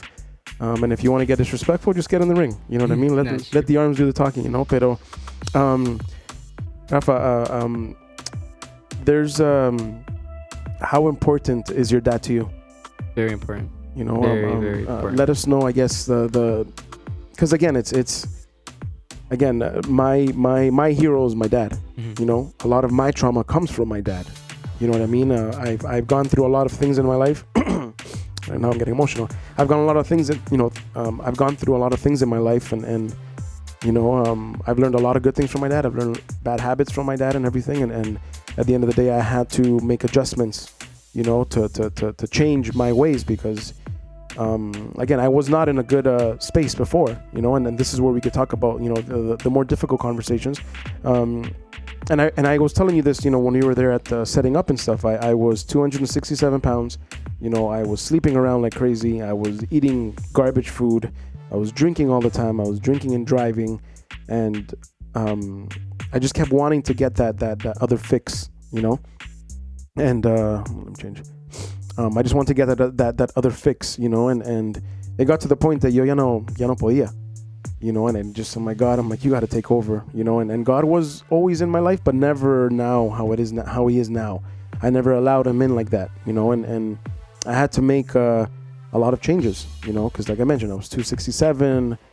I would literally struggle to bend over to tie my shoes, and like even doing these events, like if you would have been with me 4 years ago, doing these 4 days that we did, I would have been drinking just to not feel the pain, the soreness, and just to keep going, yeah,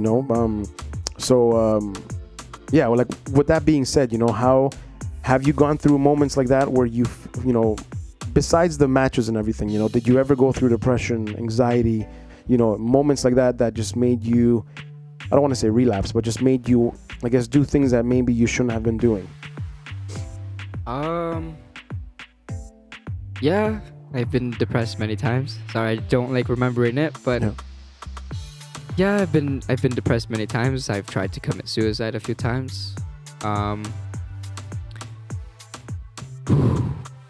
Take your time. Yeah, I remember everything, right? As a kid, when my parents was going through a divorce, I was in grade 5. That's the first time I tried to commit suicide. Yeah. I was on medications for ADHD, and I remember when I was on that meds, I could feel myself gone. Yeah.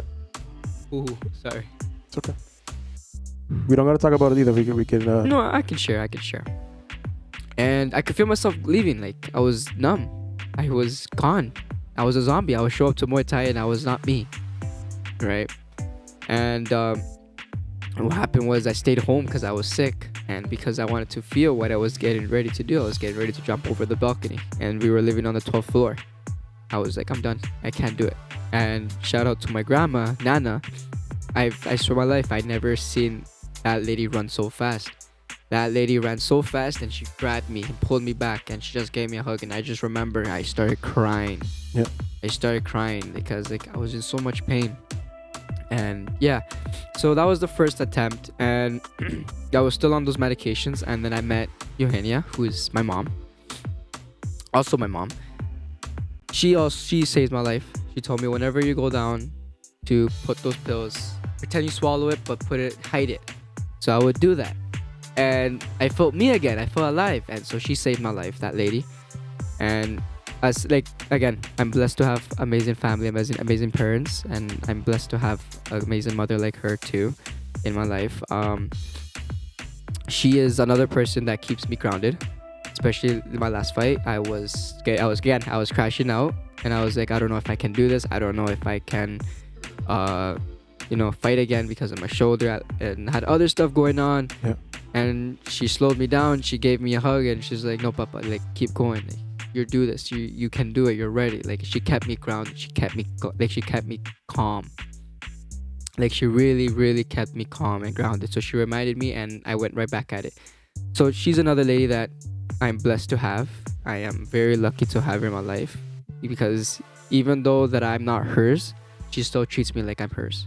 And that's something I will always appreciate, and always, be grateful, appreciate it and stuff like that. And I know she doesn't have to do it, but she still does it. Yeah. And again, I'm very lucky to have her. I'm very lucky to have her, and I'm very lucky to have my mom to have by my side. But Jeannie is the one that's very close with me. Like, she makes sure that she's the one that does my weight cuts, prepares my meal. She's the one that makes sure that I'm good for my physiotherapy. Like, she makes sure that I'm ready. Like, I'm grounded. So So my shout outs to her. So back to what I was saying. Like, during my teenage years, I've been through, like, again, another depression. Like, I don't know, that one I don't know why, but I felt like I just didn't know who I was. Yeah. Right. I was very insecure. I wasn't confident in myself. So I cannot really remember the second attempt or the third. Then here comes my shoulder injury, which is one of the biggest and toughest battles that I had to face and that I had to endure. So when I found out that I had to get surgery, it put me in a really bad spot mentally. Yeah. Like, it really, really destroyed me. And so I got the surgery, and I started working, started doing my physio, True Performance. Like, Tita, Joy, Jareen, they were helping me. They were by my side, making sure that, I had gained my mobility. And again, Jeannie took me to those physios because, she was there. She was right beside me. And so after 2 months, I regained my mobility. Then I started doing strength work. Then I remember after work, I was with my dad, because I was working a lot during that time, right? I was teaching a lot. I was no longer training. I had no interest in training. I was teaching a lot. And again, going back to what I said in Thailand, is I felt like when I got close to God, I felt like God gave me a new purpose. And like, I had another voice tell me, your purpose is to now share what you know. So when I came back, I was doing that. I was teaching a lot. I was learning how to teach and everything like that. And it's funny because for me, the way I learned is they threw me in. Oh, okay, go teach, no problem. So sounds like a Latino thing to do. Yeah, Latino thing, and also Thai thing, because of John Suchai, shout out to him too, who taught me a lot of things, who guided me to be a better fighter, a better person, and everything. He taught me a lot of things, and because of him, I became a one-time world champion. I became a better Muay Thai practitioner. He taught me how to be more disciplined, how to keep going. He gave me a lot of advices, so my shout outs to him. And not only that, he welcomed me, right? When I was going through my teenage years, I was actually starting to drift away from Muay Thai, from my path, and John was like, no, don't, like, keep going. So he taught me how to be independent. So I'll be from Jenna Shepherd all the way to Lansdowne. I'll take the bus by myself just to go train, and there was no set days to train with him, but I would still show up because he gave me a new purpose. He told me that, no, there's more to this, right? So my shout outs to John Suchar. So going back to my shoulder injury, I was in a really bad spot. So I get my things, I get my stuff, like, strength and everything, mobility. My dad and I finished work together, and he looks at me, he's like, buddy, I think you're done. Like, I think you lost interest in training. I don't think you want this anymore. And funny enough, I actually opened up my schedule to go actually start training a little bit. So So I told him like, no, I'm gonna get back into it. So I got back into it little by little, started building up. But it was at the same time, it was frustrating for me because I couldn't do what I wanted to do. I couldn't go hard. I couldn't go, what I say, go all in and stuff like that. So I couldn't do that. And so that was that. And there was one training where I threw a hook and I felt my shoulder tweaked. Yeah. And I never felt so much pain in my life because, again, this was after surgery and I thought I was going to be fresh and good. Yeah. So that happened and my shoulder turned purple and stuff. So I got emotional. And then I was like, well, you know what? Let's try to keep going. So I kept going and I kept getting hurt, kept getting hurt. And little by little, I could feel myself going like this, downhill. Yeah. And so I started to get very depressed and that's when I started partying. I started raving more and I was no longer I was starting to lose my drive, my essence, my purpose. And so I got very depressed. And so there was one day where my dad and I had a very bad argument. Mm-hmm. And I don't know how to express my feelings. I don't know how to express my emotions. I again, when I grew up, I feel what I gotta feel and just ignore it. Weakness, emotions is weakness, emotions this. So I would like fight myself to hide those emotions and just forget about them. They're in the way, right? And again, going back throughout my childhood, I would do that, and I had a lot of anger, a lot of hatred. So I would use hatred as fuel to go fight and to hurt people, not outside Muay Thai, but inside the ring. So that was my fuel. But this is where everything connects. So that was that. So anyway, so I started partying. My dad and I got into an argument, and I don't know how to express myself, and I pretty much told him that I'm not happy, and that was my way of calling out for help. And so that happened, and the argument finished. I was going downhill even more, and then I started to take a different path. I did things that I shouldn't have done. I won't say it, but I've done things that I shouldn't have done, and it put me in a horrible spot even more. And I just tried numbing myself even more, even more and more and more. And I loved that feeling in that moment. But afterwards, when reality came back, it was tough because I was like, I was gone. So that happened, and I almost took my life. Same thing. Last year, I almost gave up. And after that situation, the week after, I had a dream, and this dream was very, very, very strong. And it was me last year with all different versions of myself, when I was a kid to when I was a teenager, like all of it. So I got to see myself again. And I went out, like, my dream, I still remember, I went up to each and every single one of them, but it was just different. And I go all the way down to the end where that little kid that started Muay Thai, where the whole journey started. I went up to him and I looked at him and I started tearing up because deep down I felt like little Rafa was gone, right? I lost myself, I was gone and everything. And I look at him and I just go on my knees and I just go down to him and everything. And all he said to me was, please don't give up, keep going. And I woke up crying because like I missed that version of myself, right? That version was just crazy, like just do it. And I was no longer like that anymore. So I woke up and I started crying. I told my mom, I told my dad, I was just crying. I was very emotional. And this time was different because I accepted my emotions this time. It was different. It's like God told me, listen kid, like this is not like before, it's not your fault, right? Go through what you have to go through and accept it, right? But do it differently. Don't ignore your emotions. Don't do any of that and stuff like that. So I accepted it, right? And so I started turning my life around. I still partied, but I didn't do anything else. I just partied, danced, hanged out with my friends. And this is where I will forever be grateful to my friends, Ethan and Johnny, because when I was going downhill, they were there by my side. Even though I didn't tell my parents what was going on, those two guys were there. And I remember having a conversation with my friend Johnny, and I told him, I was like, man, I want to go back to my winning ways.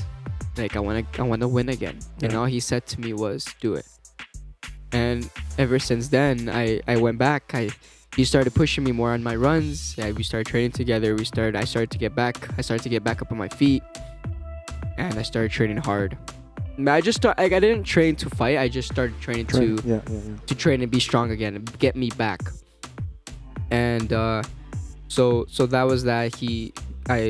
Because of him, I went right back into it because he told me, do it. He didn't laugh at me. He didn't judge me. He knew what was going on. He saw me what was going on. He was there right by my side, and again, he took care of me, and I have that appreciation for him, right? Because he didn't have to. Even same with Ethan Mills. They didn't have to, but they were there and they took care of me. So that happened, and I started training hard. I started getting my life organized. I've been staying clean and everything. I've just trained until one day I was at home with my parents. My dad was on the table, my mom was on the table, and I was going downstairs, and my dad was like, you want to fight? And without me thinking, I was like, yeah, let's do it. But deep down, there was another voice, and it was saying, no, don't take it yet, like, you're not ready. But I don't know why. It's like something just came out of me, said, like, little Rafa just, took over and said, yeah. And so I started training. And what inspired me to get back into the ring, and what inspired me to do better and to be better, was the people, the community.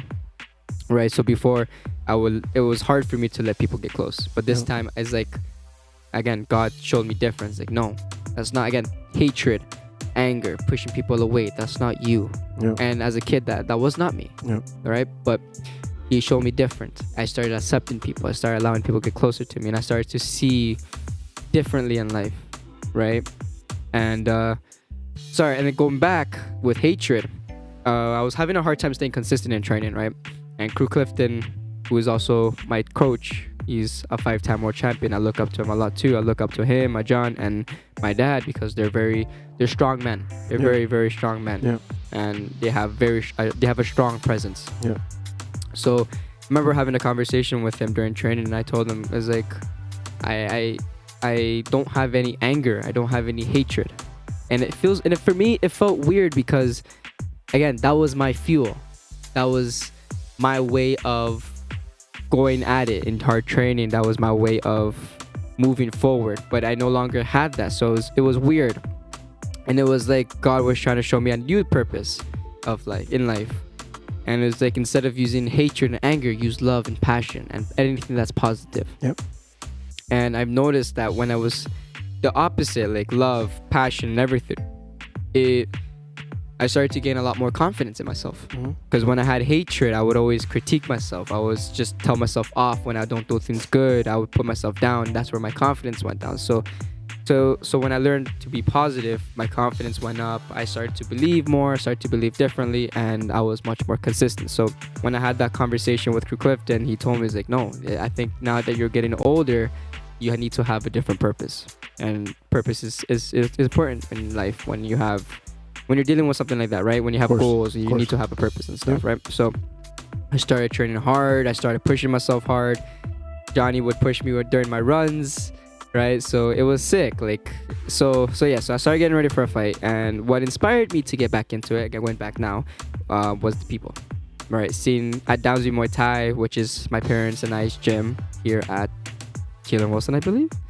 But Keelan Shepherd. Sorry, Keelan Shepherd, Downsview Muay Thai, and I got to see people train hard. I got to see them evolve, and what got me inspired was that the fact that even though they were beginners, they were training hard.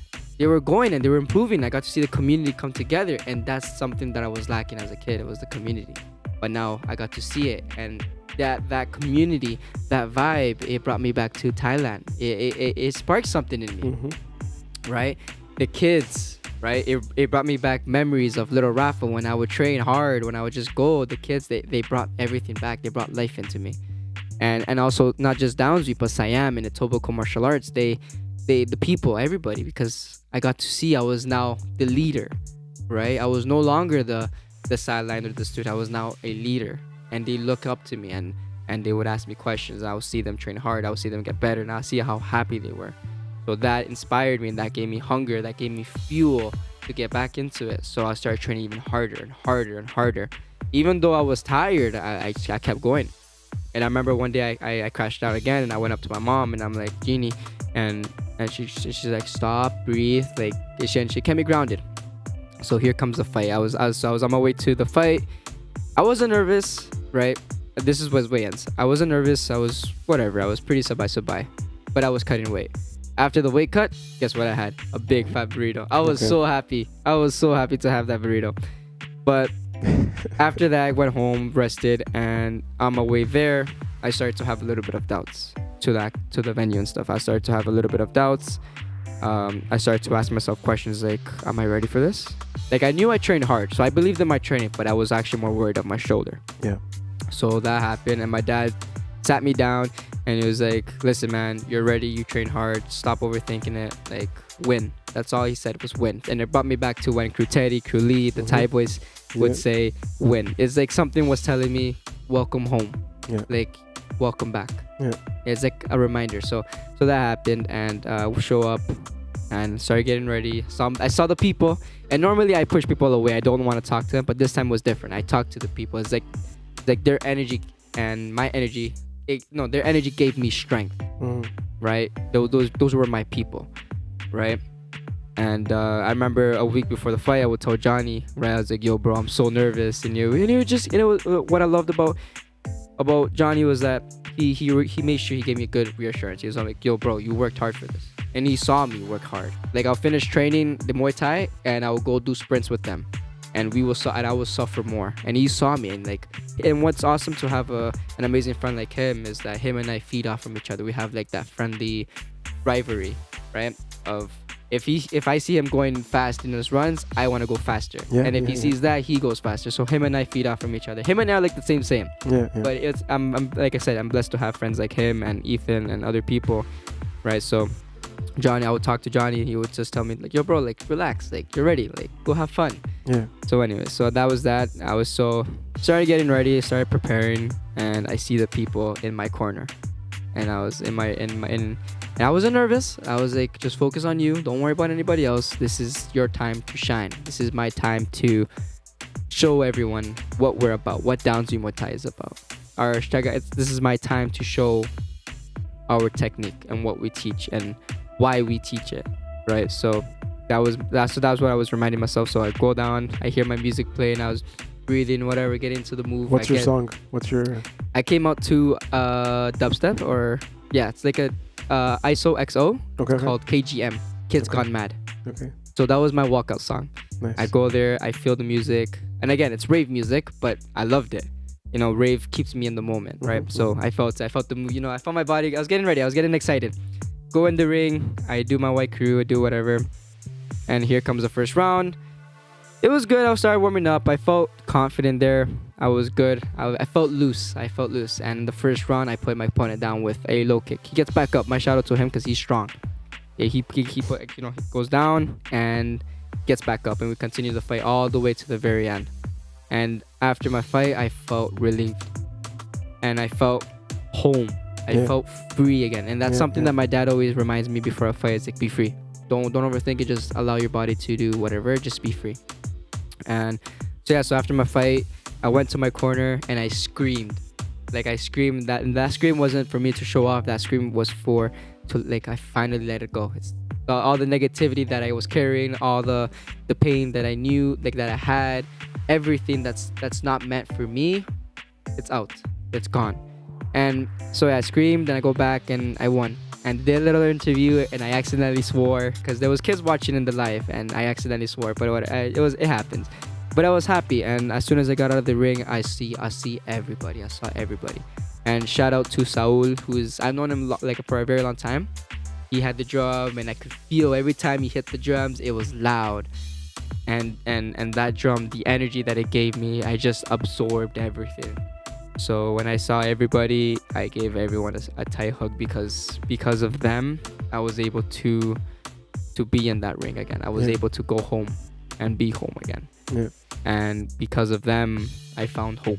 and because of them, I have that hope, and I'm trying to make sure I, squeeze that hope and squeeze it tight because of the community that brought me back up on my feet, and so that was that, and So and mind you, I hurt my shoulder, but nothing negative. I'm just working on strength again because the back muscle is unstable. So I'm working on that right now, and hopefully I get right back at it again because I think my body is now finally craving that itch again of fight and to be free. And for me, it's fighting. It's not just about me. It's about people. It's about everyone outside. Because I have kids, adults, teenagers who looks up to me, and when I was a kid, I remember I would look up to these big name fighters, and I want to be like that, right? So when I was a kid, I wanted to be famous. I didn't understand the purpose. I didn't understand any of that. But now that I'm older, I don't care about being famous. What I truly care about is making sure my people, like all across the world, doesn't matter where, when, doesn't matter who, people. I just want to make sure when they see me fight, I want them to know that anything is possible. I want them to know. No matter how hard you work, no matter how hard you train, even if you win or lose, just keep doing it. Keep going. Have that hope. Don't give up. Just keep going. And my true goal in life and in anything is to truly do good. I want to do good because I made mistakes in the past, but that's done. I want to do good now. I want to do good for the future. I want to do good for the people that who are close to me, who are look up to me. I want to inspire them. That's my goal in Muay Thai, is to not just be just a dangerous fighter. Yes, I want to be a dangerous fighter. I want to be able to, do damage, put fear into people. But that's just fighting. But in my actual real goal is to inspire people and help people change their lives. And you're doing it already, man. You're doing it. You know what I mean? This is why, having a podcast, at least for me, it's a beautiful platform, right? Because people get to know you. Yes. And I've said it many times on many shows. I'm grateful that I'm doing this. I should have done it sooner, pero Dios sabe por qué hace las cosas. But having conversations like this reminds us that we're not alone. Reminds us that we're all going through something, and sometimes we have our moments where we hit rock bottom or whatnot, right? Pero, like you've said multiple times, community is what's important. Yes. Right? Something my father's always told me, show me who your friends are, show you who you are. Yes. Right? And that's why I remember I did tell you when you were hanging out and setting up, you have to make sure you have a good support system around you. The ones that hold you accountable, the ones that push you, and the ones that don't sugarcoat it, So you're doing it. You know what I mean? I know you're still young. You're only 22 years old, but you've accomplished a lot of things. And again, you have moms, you have dad, and you have people that, are always going to be there. So I'm proud of you. Thank you. Thank you for being vulnerable. Thank you for talking about these things. It's not easy. Yeah, no, it's not easy. It's still hard for me, I'm very proud of you, man. Thank you. Thank you for all that stuff. And this is only episode number 1. We're gonna have you back on here, and we're gonna talk more about everything else, Sounds But my stomach keeps growling, and I know yours is growling too because we're hungry. Yeah. So for those that have been watching, thank you guys so much for watching. I'm gonna ask them one more question. This is a question that I ask everybody at the end of the podcast. It's a pretty deep question. And I know it's going to be a little bit difficult because 2 of these people are in the room with you.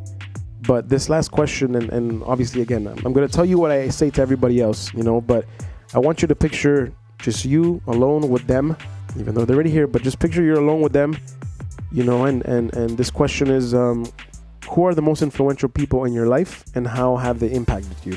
So, just disregard me, say what you need to say. I usually tell everybody to look into the camera, as if you're speaking to them, but they're obviously here, and obviously mom is at home, but if you can, just let them know how much they mean to you and all that good stuff. Sorry, what was the question again? So the question was, who are the most influential people in your life and how have they impacted you? So I'm gonna start with one by one. Yep. One of them is being my dad. He taught me to be strong. He taught me to keep going in life no matter how hard things get. I got to see that man fight for me. I got to see him fight, and I got to see him, he didn't give up, not one bit. He did not give up, and I got to see him fight, and because of him I try my best not to give up in life, and I try my best to keep going. Because of him, he taught me how to be strong, not just for myself but for others, and whenever somebody needs help, to be strong and help them. right? Because of him, he's taught me a lot of things. And that's one person that I look up to a lot. Another person too is Jeannie, my mom. She taught me how to be kind. She taught me how to be soft with people. She taught me a lot of things, right? Because of her, I am very kind and genuine to the kids, to people. She taught me a lot of things that I didn't even know, right? But that's another person. My mom. She taught me to be out there. She taught me to not give up. To again, same, to be kind, right? Because she's very, very kind. She has a good heart, that lady. And so there's Crew Clifton and John. Those two they taught me a lot of things. Crew Clifton has taught me about life. Even John and Crew Clifton they showed me a lot. They gave me deep conversations. Because of them, I was able to keep going and see life in a different perspective, right? They gave me reality. They didn't sugarcoat anything. They didn't, pretend they were real. And because of them, I'm able to be real for myself, be real for others, be real in my training and my fight. Because in Muay Thai, you cannot pretend. In Muay Thai, the sport is brutal. The minute you start pretending in Muay Thai, reality hits. And it's the same in life. The minute you start pretending right in life, reality is always going to catch up and hit you. So thanks to them, and thank you for always believing in me and for being by my side when I needed you guys. Thank you. Another two, Johnny and Ethan. Shout out to you guys. Thank you for being very good bros to me. Thank you for taking care of me. Thank you for pushing me, and thank you for hanging out with me. Johnny, thank you for pushing me in those runs. Because of him, I was able to get a PR for my 10K, and let's hit another PR this Sunday. All right, let's do good. Let's have some fun. And one more shout out to the community, Downsview, Siam, and Etobicoke. Shout out to you guys. Thank you guys for putting hope into me. Thank you guys for being there for me, being there for my fight. Thank you guys for encouraging me to keep going, and thank you. I will forever appreciate all of you guys, and I love all of you guys. Thank you guys. Amazing, man. Thank you so much. Thank you for, again, being vulnerable and being willing to talk about these things. I'm going to keep repeating it, man. You have a gift. You do have a calling, and you have the support system that you need to make sure you get that thing done. And obviously you're going to hit, moments where you don't want to do things, but you just have to remember that you have a purpose, that God puts these purposes and these things in front of you because he knows you're capable of doing it. The devil will always show up and try and lie to you and tell you, hey, you're not capable of it, or you're not ready, or this and that. You have to remind him that you're not alone, that you have the Almighty that's going to always be there by your side, So again, thank you for wanting to come on, and talking. I know you were a little bit nervous, but I told you, see, like in the beginning, it's obviously nerve-wracking, but you see how now it's much more relaxed, and it's pretty cool because you have mom and dad here, so it's a very special moment, not just for me, but for all of you guys. So if you can, let everybody know where they could follow you, so they could follow your journey, and go for it. So first, I want to say thank you for having me here. Thank you for having us here. Thank you guys for watching. Thank you guys for listening. Let's keep going. Let's keep going up, because that's the only way, is up. And let's keep, inspiring each other. Let's keep pushing each other. Let's keep doing better for each other. And let's keep going. And follow my Instagram, Rafael_Arteaga77. All right, that's where you guys will see my journey. My journey is not done, but I am walking off the path just for a little bit, just to do other things. But I will be back. All right, let's keep going. And so I'll see you guys soon.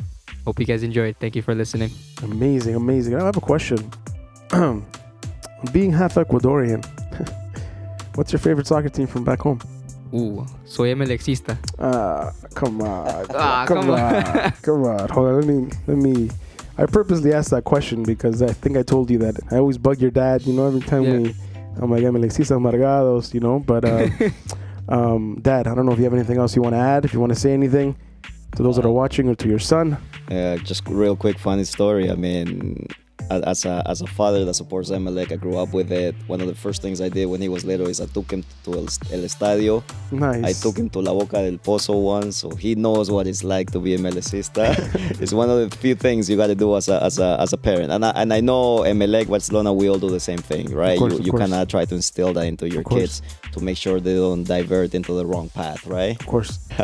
But yeah, no. I like what you did there. Good vibes. I had to. Emily jersey and all. Yeah. But on a real note, I just want to quickly say, we all go through something in life. I think one of the things that opened up to, or kind of led us to open up our own Muay Thai school was because truly, genuinely, we wanted to share with others what Muay Thai has done for us. It truly changed our lives, and I can't express that in one sentence. I could open this topic up and explain a lot more.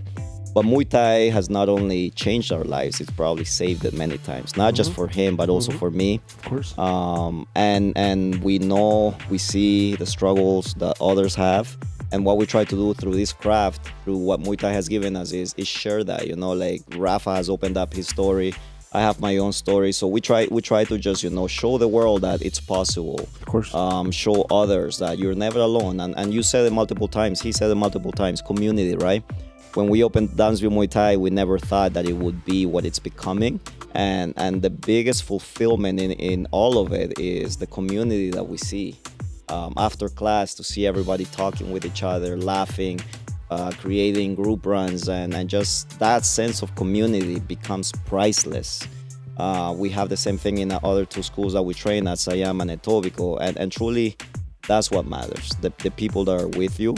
And never be afraid, never be shy to just reach out to somebody. It doesn't matter who it is, You're really never alone, and whatever we go through, you're not alone. You're not, we all go through something, and we all fight. That's what life is.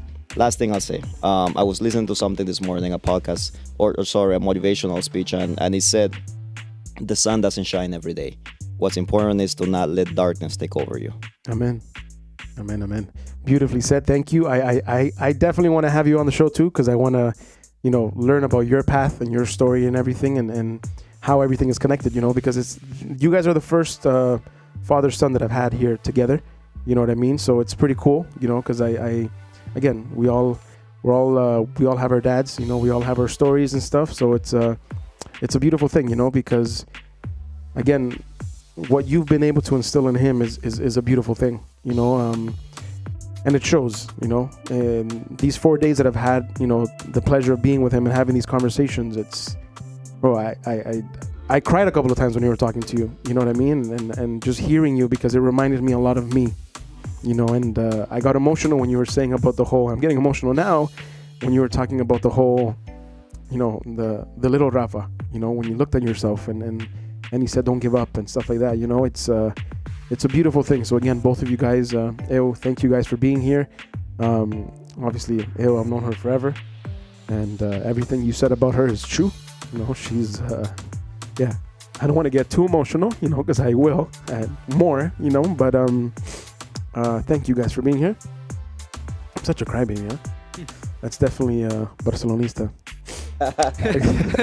I get that from my dad. But anyways, again, thank you guys so much. I'm so excited for the food that we're going to go eat. We don't know yet, probably burritos and tacos, or I don't know, who knows. But again, thank you guys so much, and I can't wait to have you guys back on. Thank you as well. Thank you. Dale? All right, ladies and gentlemen, thank you guys so much for being here. Thank you for tuning in. We've been talking for almost 2 hours. Doesn't even feel like it.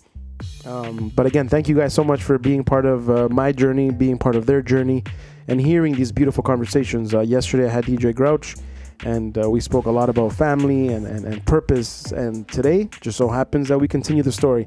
And that's the beautiful thing about having conversations like this, things that matter, things with purpose.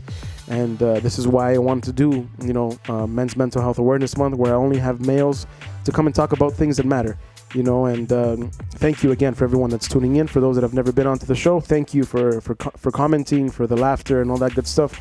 We have one more episode tonight at 7 o'clock with my buddy Tuti Molinares, a Peruvian singer that left Peru, went to Montreal, and now he's in Toronto trying to live his path and his journey. So I would love for you guys to tune in later on today. But thank you once again for being part of my journey and everyone else's. This has been another episode of Lights, Camera, Accion, season number 2 and episode number 22. And remember, be good, put God first, and surround yourself with people that love you.